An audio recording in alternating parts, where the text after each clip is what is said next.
দরজার ঘরে আইসা দেখি ভাবি দরজা হয়ে তালা গো।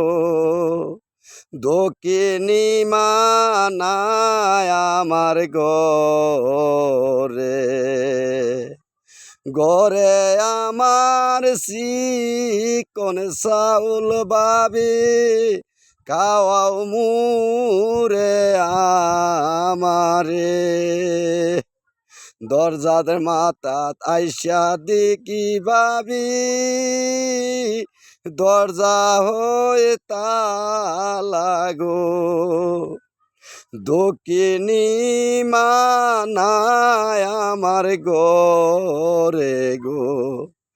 ঘরের মাঝে চিকন সালে ভাবি নান্দা খাওয়া আমারে।